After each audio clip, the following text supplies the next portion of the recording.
和那死去的9万合。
就算你挡住这最为锋锐的傀儡刀丝，挡住这世间唯一无刃的兵器，挡住被瞬间切成8块的命运，又如何？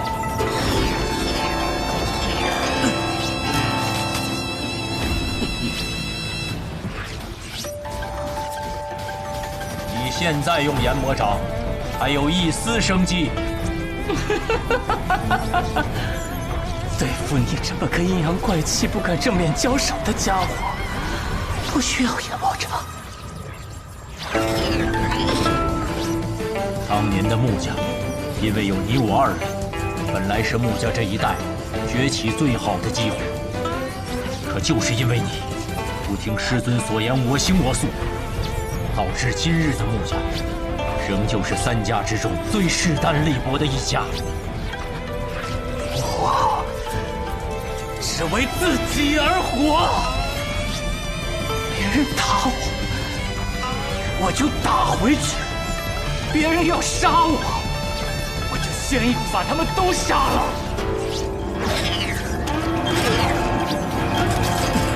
别人要压得我抬不起头来，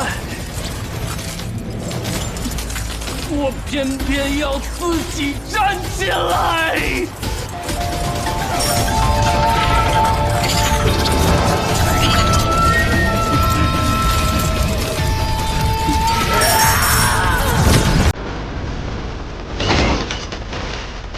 一变天机舞，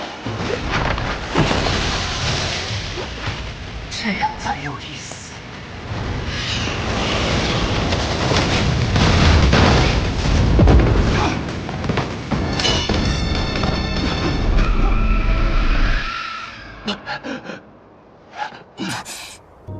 我能看出来，你不知是受了伤，还是大病初愈，真气很不稳固。但是下一击7星连珠，你一定接不住。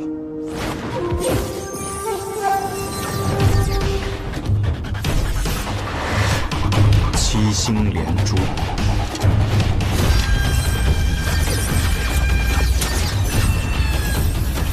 这是我祖传的剑招，杀死共符阁乱世之王，用来对付你一个暗河杀手，这是你的荣幸。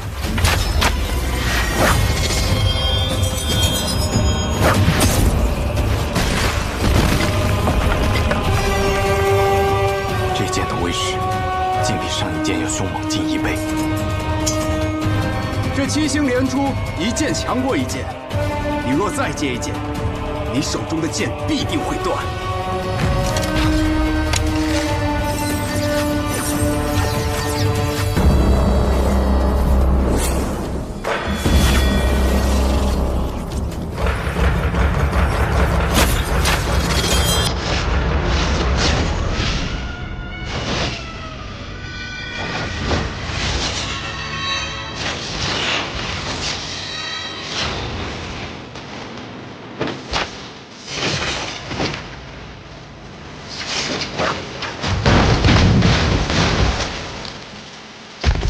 这时，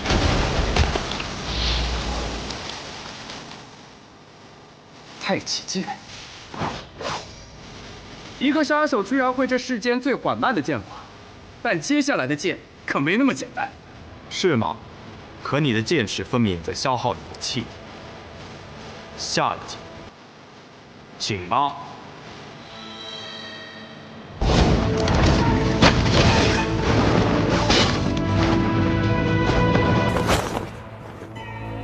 我还剩最后一剑，而你必死无疑。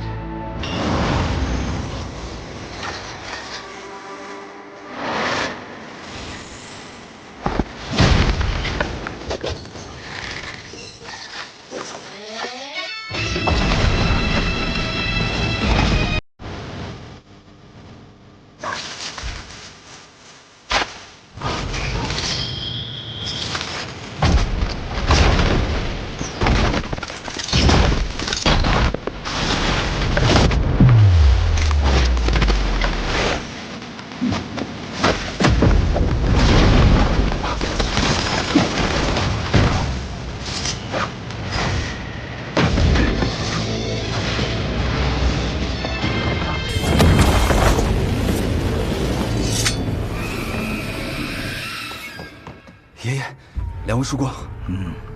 暗河和影宗早已不是守卫天下的影子，而是站在阳光下的那些人，争权夺利的棋子。可斩断联系，就凭2个无名者吗？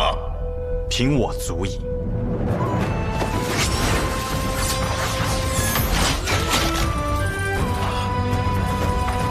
18禁阵，那便让我来会一会。荣幸至极。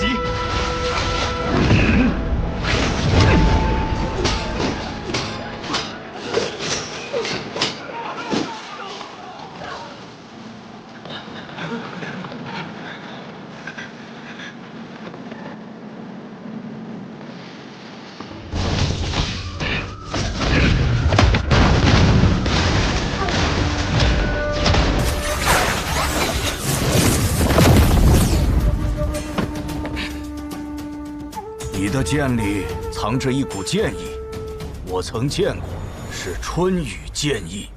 小子，你究竟是谁？我是暗河的苏沐雨，亦是无间城的孤魂野鬼。无间城城主卓雨洛，是你什么人？他是我的父亲。这么看来，的确有几分相像。这无间城的城主竟然还有后人，而这后人竟然还成了暗河的无名者，着实有趣啊！我明白你为何一定要去我这身后的万卷楼了。这身后的万卷楼中，藏着你的身世，也藏着当年无间城被屠城的秘密。是，所以没有任何人能够拦住我。既然如此，那只有我们3人联手了。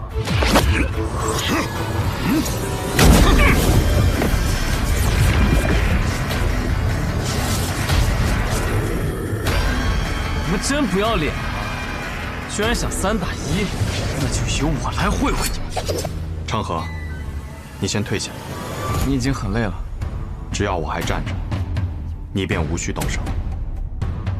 虽然同为3家之姓，但他们在天启城中养尊处优，一代又一代过去了，他们早已不再是黑暗中的影子，而是光芒之下的世家贵族。杀人这件事，离他们已经太远了。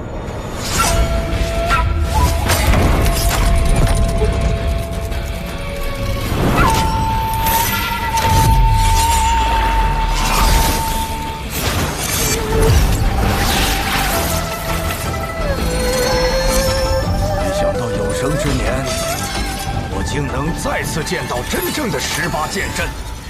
方才只见17剑，未见这第18剑。第18剑，不论胜负，只论生死。那就和你论一论生死。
我就替你两个小辈试一试这个大将军的金斧。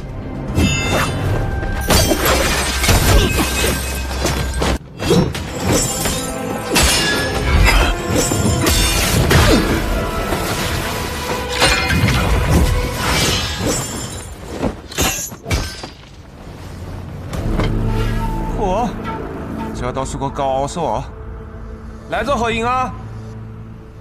剑无敌，看来你就是我要寻的那柄剑。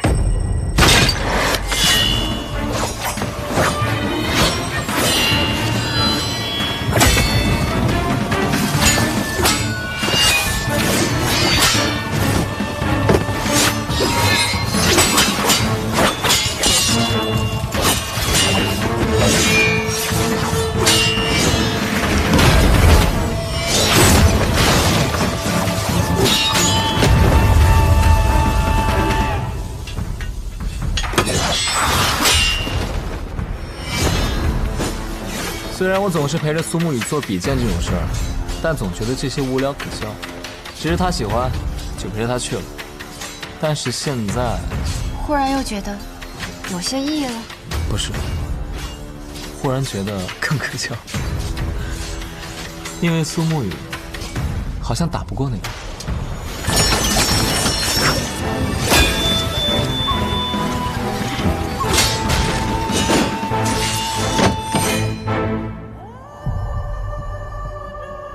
是柄好剑，在你身上，我看到了我父亲的影子。然而接下来的每一剑，都会比方才那一剑更强、更狠，那便更好。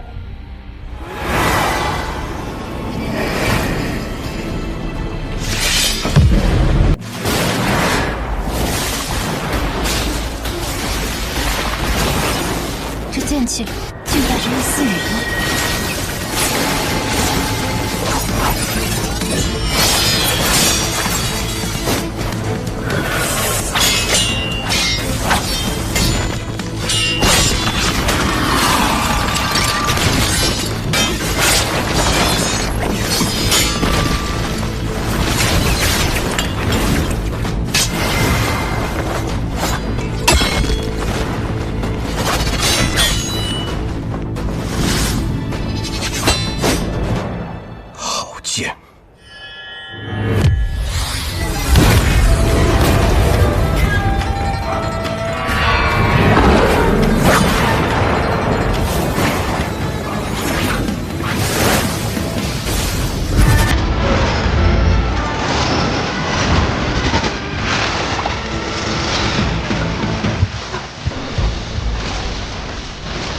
看来苏沐雨还真是遇到一个不错的敌人，连这压箱底的力气都用上。你说我的剑是你所见过最纯粹的剑，而你的剑是我见过最复杂的剑。在你的剑意之中包含着太多的情绪，有愤怒、不甘、隐忍、妥协，甚至还有恩仇，几乎囊括了一个人身上所有的情绪。你究竟是经历了什么，才能挥出如此复杂的一剑？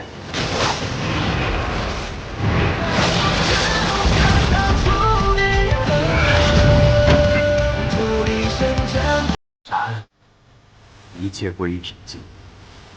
输了，行了。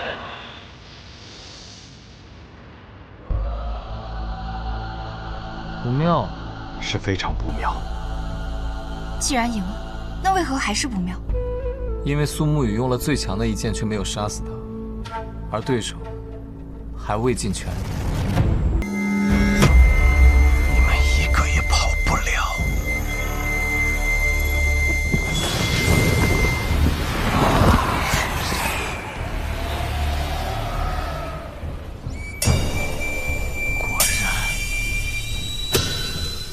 纯粹的剑意，世间难寻。可万事万物若真到了极致不可回头的地步，极致的善变成了极致的恶，极致的恶反而成了极致的善，极致的光明更是一片黑暗。他马上就要走火入魔了。若是入魔能让我的剑更强，为何不入魔？你若不回头，执意这般用剑，不到1年时间，你将被剑意反噬，浑身经脉寸断而亡。人会背叛你，而剑不会。想不到这么久过去了，无敌师兄信奉的还是如此极端的剑道。是你。很可惜，没有这个机会了。看来无敌师兄也加入了这场混战之中。既然背叛无双城，就别怪师弟大义灭亲。入魔之前，他已近乎剑仙，如今全然入魔，实力不可估量。看来我这个无双城城主，却是谁也敌不过了。盛极必衰，入魔之体看起来强大非凡，但却是外强中干，找准弱点便能一击必杀。有执念深重之人，正在此地入魔。是如剑仙。一剑断水。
我也有一剑，剑名山雨晚来。空山新雨后，山雨晚来秋。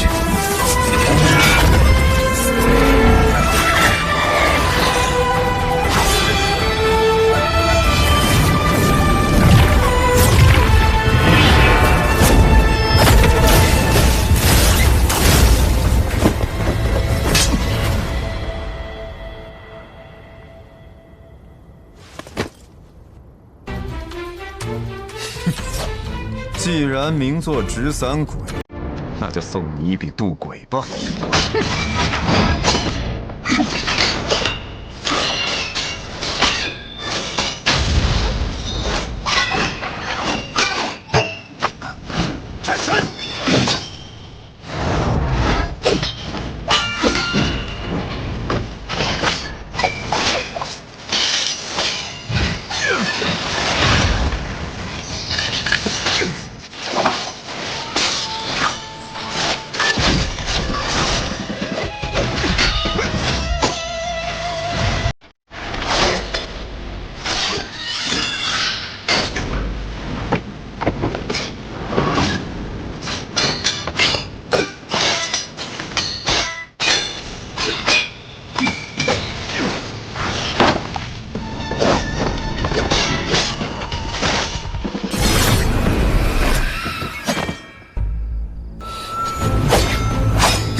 战神，雁翎刀杀生，妙招渡鬼，借刀灭佛，金环刀入身。哼！无论你是神佛鬼仙，亦或是人间至圣，皆要死于我的刀下。哼！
我知道你为何要用这么多把刀了，因为你无法将任何一把刀都发挥到极致，所以你只能同时使出它们，来掩盖你的弱点。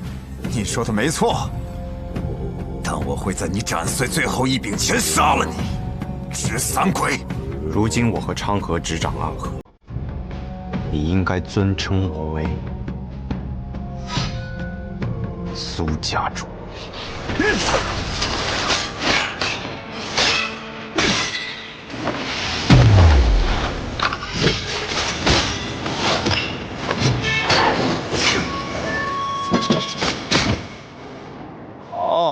苏家主，不愧家主之名。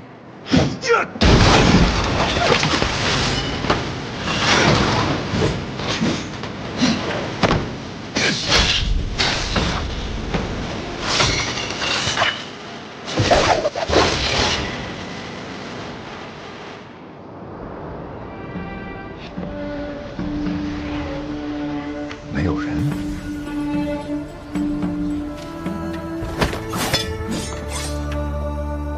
是因为我那么傻的。十一，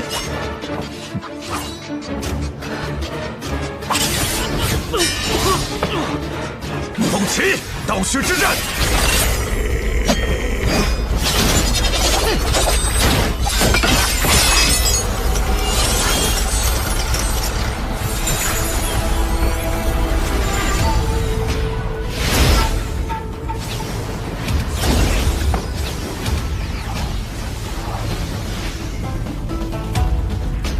错误的刀虚之阵需要时间，你等不到它了，死吧！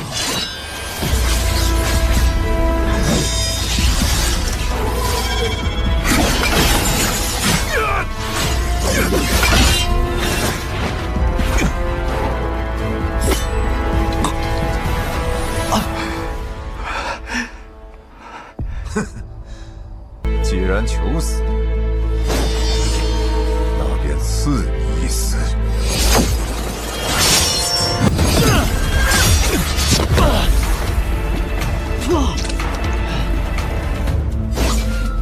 徒儿，快走！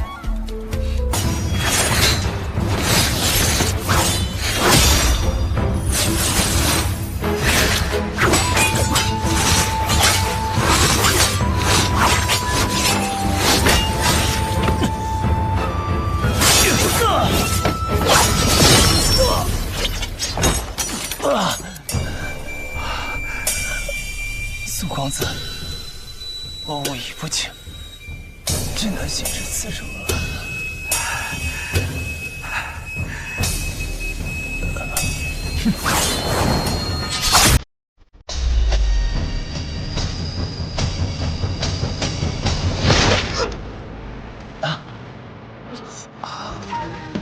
为何一炷香的时间，明明还没有到？因为我是苏沐雨，暗河的苏沐雨，所以我总是比其他人想象中的要更强一些。来吧。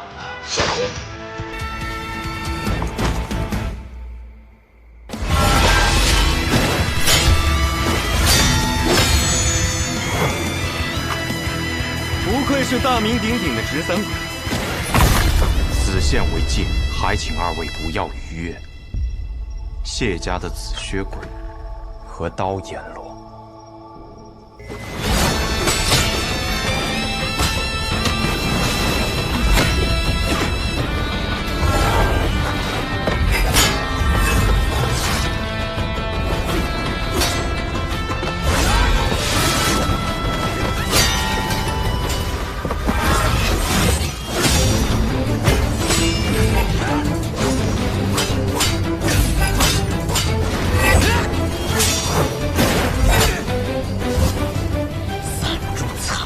为何不敢一线？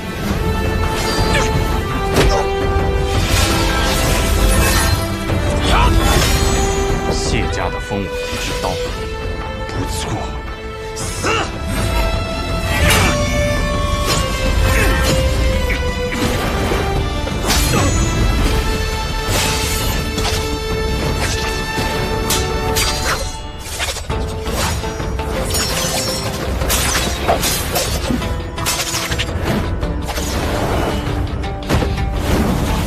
你真以为我有那么弱？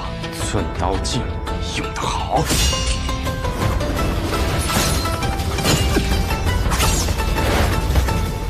回去告诉你们家老爷子，若及时收手，那么这段时间的事情，大家长可以装作无事发生。出来吧，都跟了一路了，我特意挑了一个没人的地方，希望你们。 不要让我失望。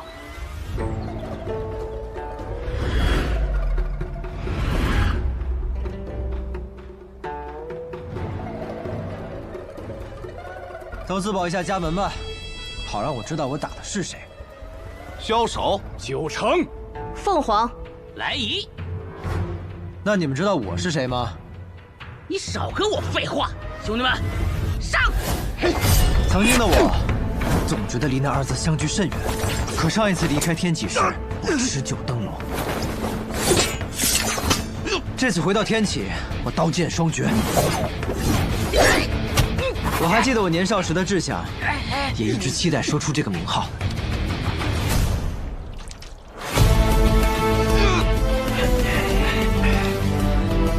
诸位好，我是九仙，百里东君。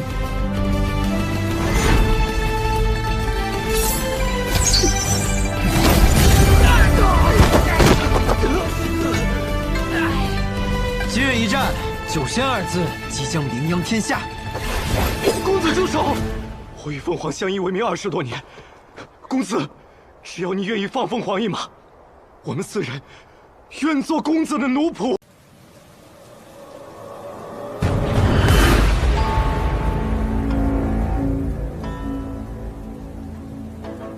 就在这儿吧，凭你。 无境界之下，6掌之内可杀，是吗？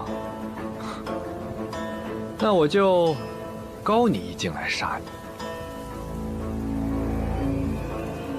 狂妄！借剑一个。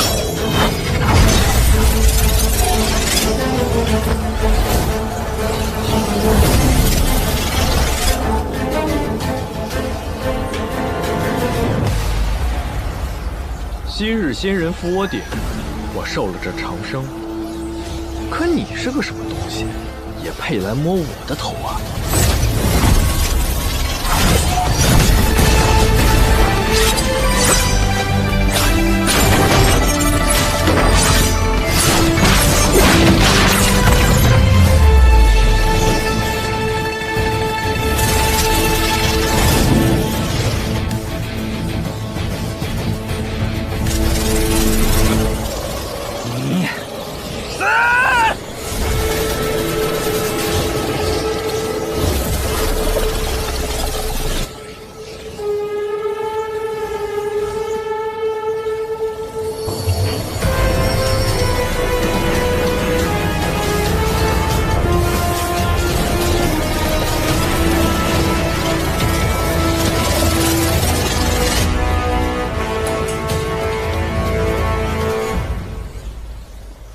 君子藏气于身，伺机而动，不动如山，动若雷霆。不愧是这山前书院的一代院剑啊！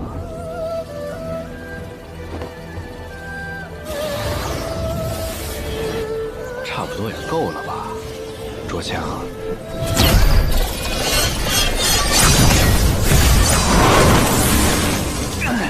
师傅，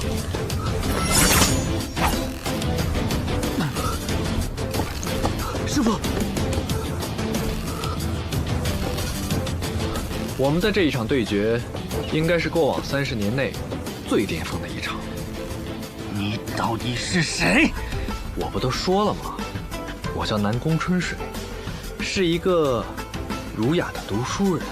不可能，我的境界！哎呀，怎么这么无聊呀？你们这些人怎么老爱说什么境界的？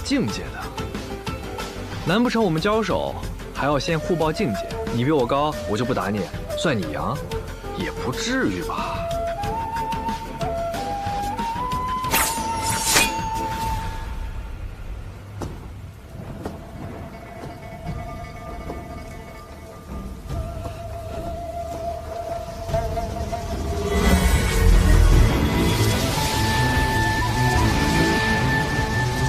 你这徒弟定力还不错，不愧是风雪剑。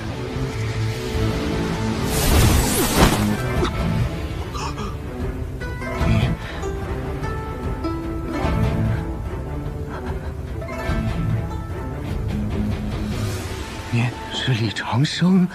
我都说了多少遍了，我叫南宫春水，怎么不长记性呢？你6岁入宫，心有不甘，于是花了30年练成神功盖世，本以为可以横行天下，没想到遇到了我，真是惨啊！现在的你，我弹指可杀，但是我不杀，留你一命，是为了给探安帝那个狗东西最后一点面子。我给你留了封信，回去好好看一下，要好好看。卓清，记下了。好，虽然我不杀你，但是你的境界半步神游，有些太高了，不如就退回去吧。啊！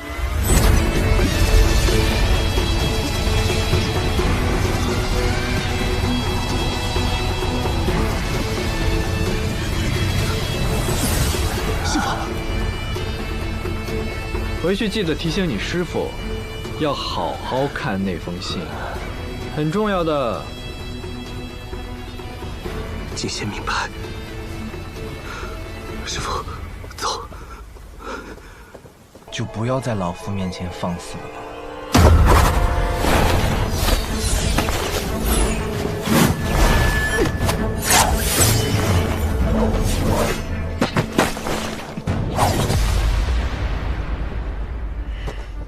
无名小辈。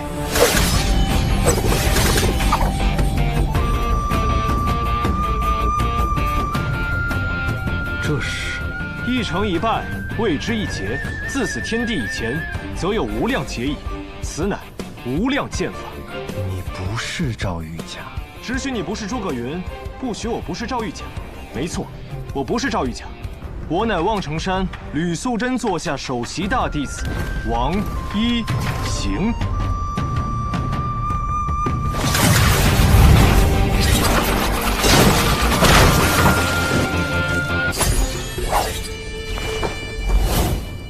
临兵斗者剑阵列前行。九字真言，有趣。出！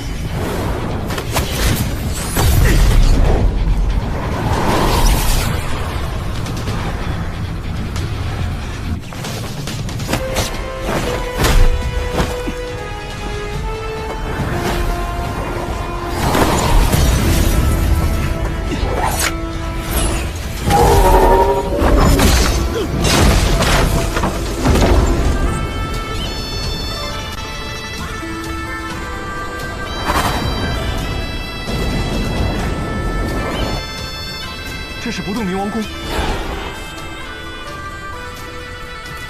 运功时成金刚怒目相，鬼神皆畏惧，是为不动明王。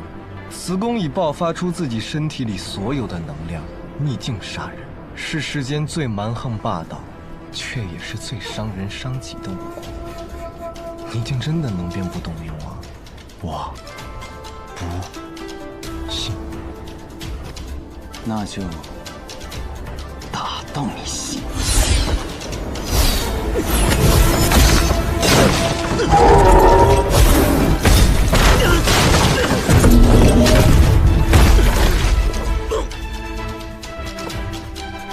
真有能耐。好了，叶鼎之，快收工吧。这么大动作，学堂应该也能察觉了，留些余力等他们的人来。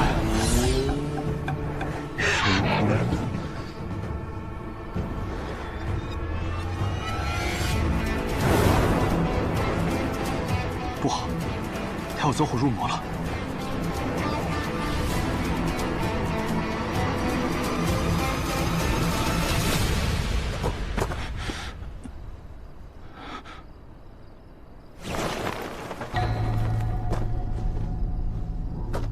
看来你这不动明王功就练成了一半啊！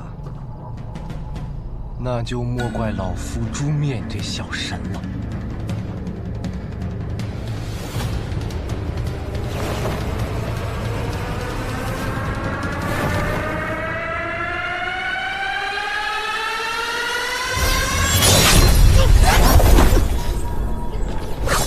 当着我的面敢动我的人！不过是受了点小伤，就容你这么放肆？等了这么久，也该轮到我这个主角。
出少年。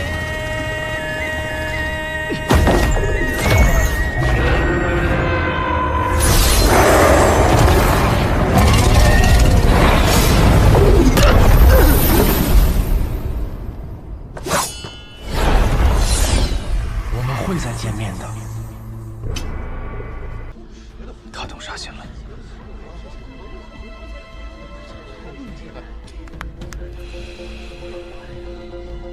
杀了。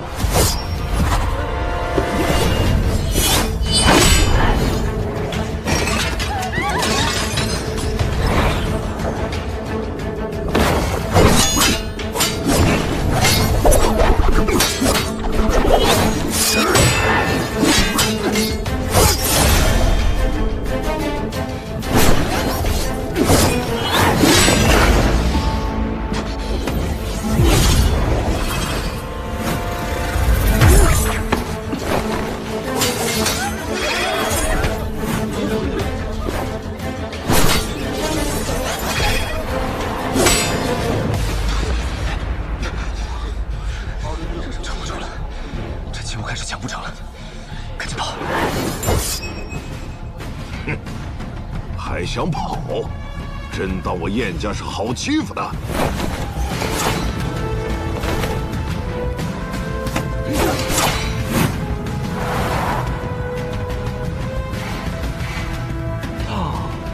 这两个家伙怎么还没到？这群家伙也比我想象中的难缠得多啊！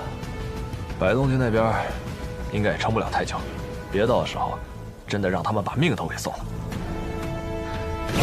掌柜的，我白喝了你那么多日酒，今日我就还你这份恩情。只要我一出枪，你就头也不回的跑！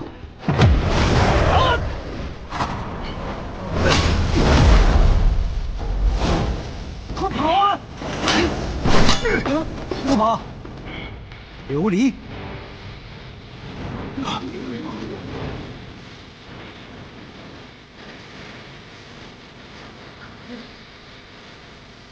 行货们，看错了。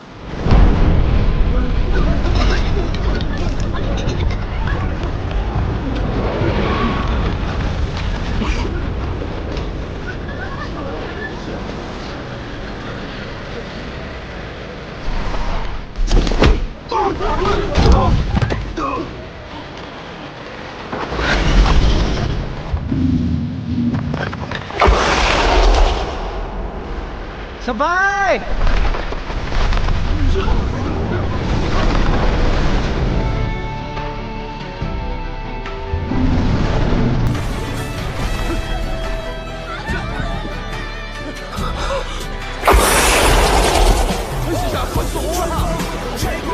回来吧！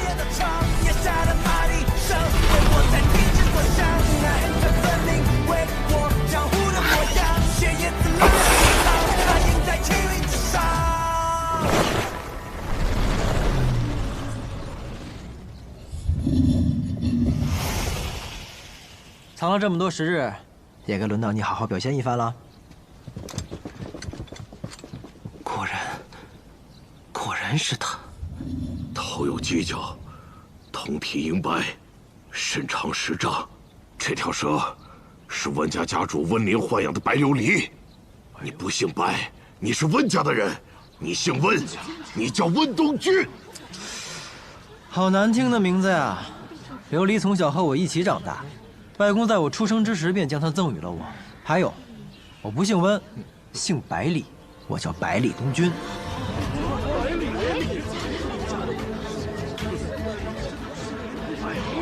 这般丝毫不惧的，还能有哪个百里？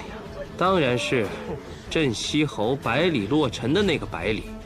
爷爷是曾与陛下出生入死，杀敌10万的镇西侯百里洛尘，父亲乃一箭瞬杀千里无形的百里成风，母亲乃是独一温氏家主温林最疼爱的小女儿温洛玉，舅舅是独步天下温壶酒。这个百里呀，可当真是只此一家，别无分号啊！我有没有资格做你们的客人？我怎么跟你说的？这里果然发生了一件比有趣还更有趣的事情。或许暗河就此与此事失了交集，倒也是好事。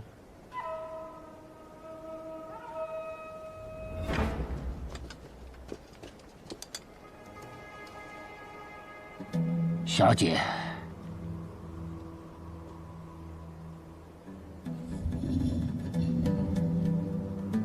这小子怎么会跑来柴桑？头儿，这样怎么办？现在我们只需要做一件事，什么？走。好。走。哎呀，原来是侯府小公子大驾光临，有失远迎，还请见谅。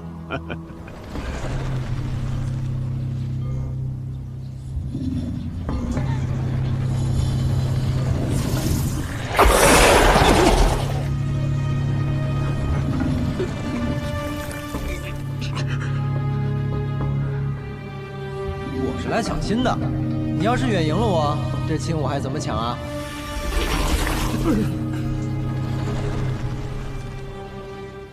所以，你们还敢杀我吗？今天是舍妹的婚宴，我有几句话想问百里小公子，不知可否？你问。刚才小公子说要抢亲，敢问小公子和佳妹可曾相识？算不得相识，那是暗中倾慕佳妹。我另有所爱，远非你妹妹能比。话是胡啊！大哥，这是你炫耀你梦中情人的时候吗？说的也是。小公子出身名门，镇西侯为我北离开疆拓土，战功赫赫。侯府之人，我们自然恭敬有加。若小公子只是来喝碗喜酒，我燕别天定然奉为上宾。可小公子一来不认识佳妹，二来不喜欢佳妹，却口口声声说要抢亲，未免欺人太甚了吧？看来百里小公子不占理呀。我说我来抢亲，可没说是为我自己抢啊。什么意思？意思就是，真正抢亲的人来了。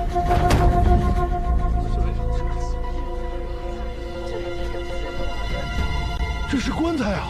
棺材！亲也不能这么做呀！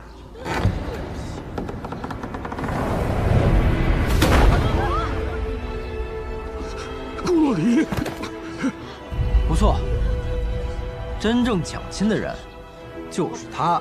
顾家当家顾若离与你们家燕小姐青梅竹马，一向对其爱护有加。燕小姐对他也是倾心良久。他来抢亲，可还合乎你们所谓的道理？放肆！他是个死人。可若不是你们害他，他又为何会变成一个死人？这是为何呀？兄长不如问问我的意见。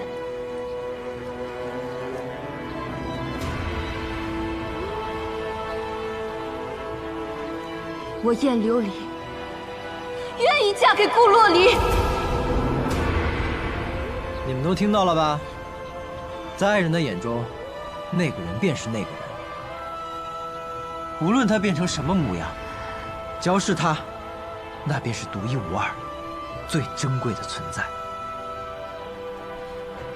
百里东君，让我喝他的这杯喜酒，你要喝吗？喝，怎么不喝？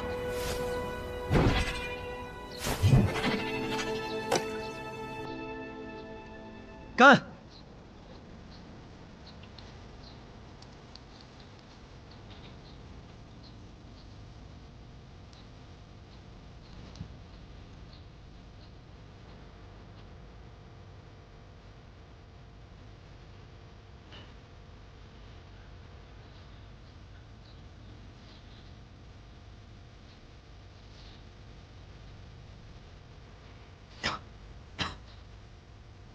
就是这酒差点意思呀！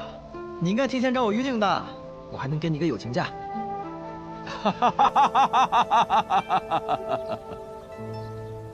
杀了他！我是想要杀了百里小公子，然后嫁祸于顾家呀！燕当家，你根本不了解镇西侯府的形势。你更不了解我燕别天的形势。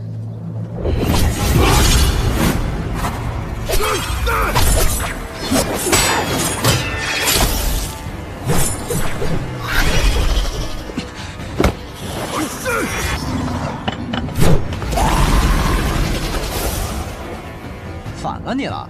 按照我朝律法，你这样是要被砍的。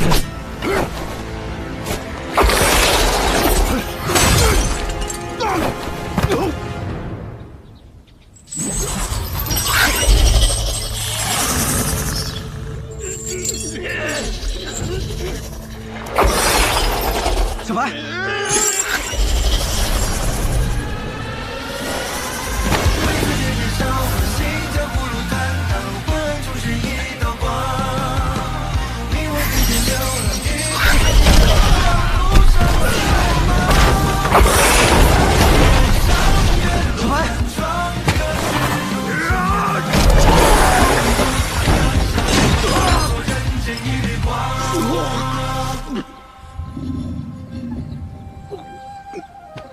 凭你们几个人也想杀了我？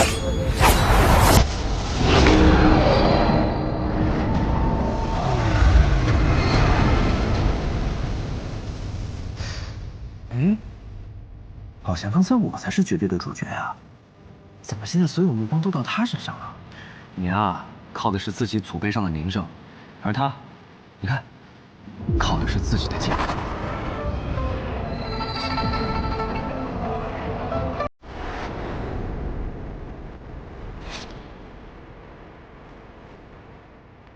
都快败了，还不出来吗？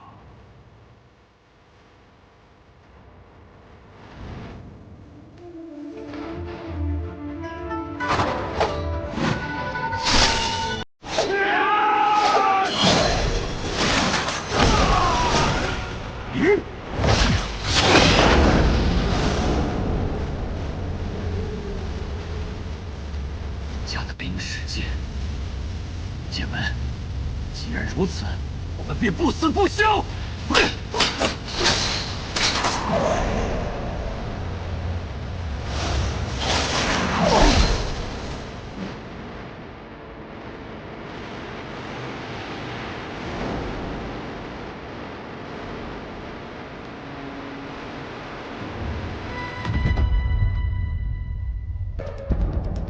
魑魅魍魉，装什么剑主？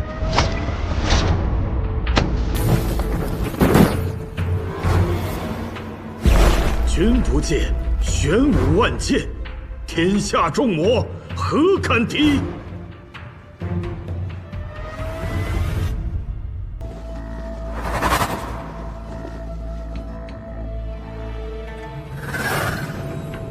双瞳，传说仓颉4目为皇帝时，这世间竟真有一目双瞳之人。凡人双瞳，半步神仙。智者双瞳，一步登天。你是谁？我说了，万剑归宗，我统万剑。装神弄鬼。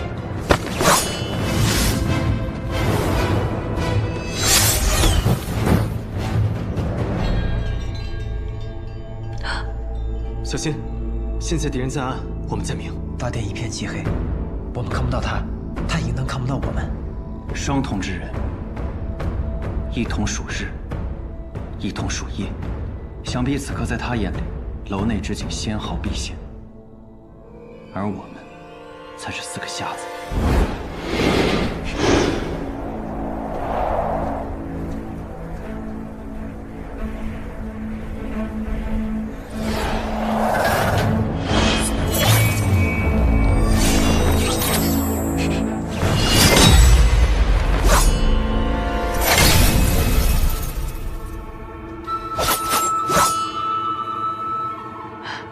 我听风辨位也修了几年，但现在我却找不到他的位置。没错，他似乎无处不在。没时间了，这里既然与我们要寻的东西无关，就不必再纠缠，往外跑。怎么办？我们出不去了。我有办法了。你不是说那个很值钱吗？那小爷我就给你劈个一干二净。大胆！快走！白龙君，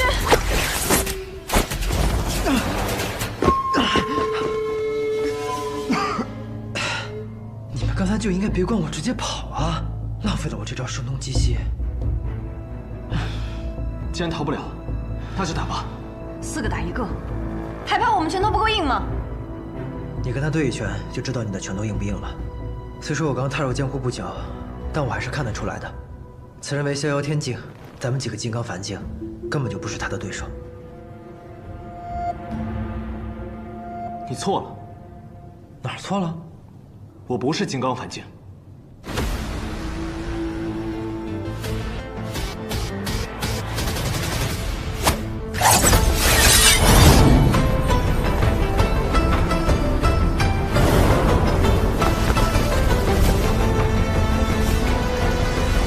我是自在地境，那你还来拜什么师啊？谁说我是来拜师的？我师尊吕素贞乃是世上行走的真仙，可不比李先生差。我是奉命来此，历练一番的。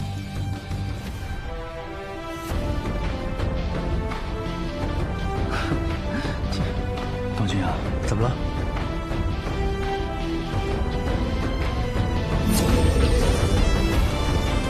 我也是，自在地界。我才是那个处决。